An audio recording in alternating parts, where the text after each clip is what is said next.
একাত্তরের রাজাকার, এই মুরাদনগরের রাজাকার, এই মুরাদনগরের রাজাকার, এই বারবাগানের রাজাকার, এই ইয়াকুবপুরের রাজাকার, এই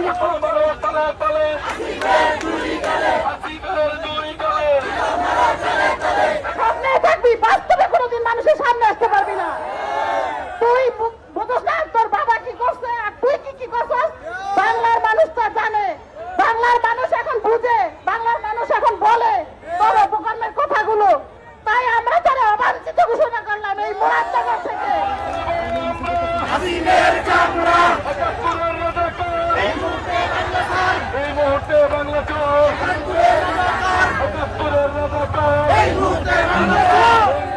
এই মুরাদনগর না শুধু সারা বাংলাদেশ তোর অবাঞ্ছিত ঘোষণা করেছে।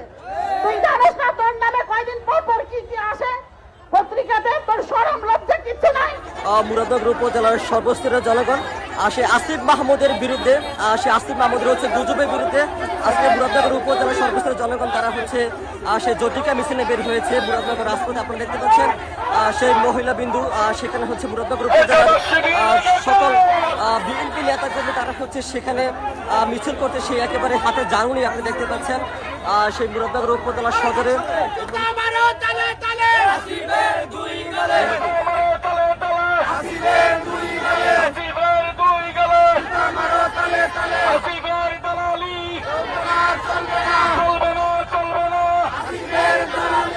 তোর মা বোন সবাই, ভাই বোন আত্মীয় স্বজন সবাই তোরে ঘৃণা করে।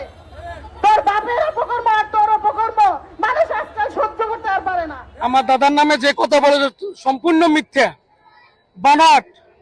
আসিফ মাহমুদ একটা কথা বলতে চাই, যে কথাটা বলেছেন সেই কথাটা আমরা উদ্ধ করেন, নাইলে আমরা এ কথার আমরা এমন জবাব দেব আমরা দেশে পালাতে বাধ্য হবেন।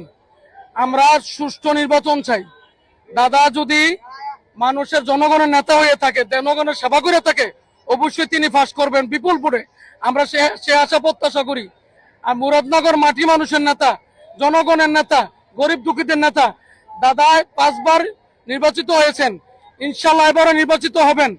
জনগণের ভোটে আপনারা দোয়া করবেন।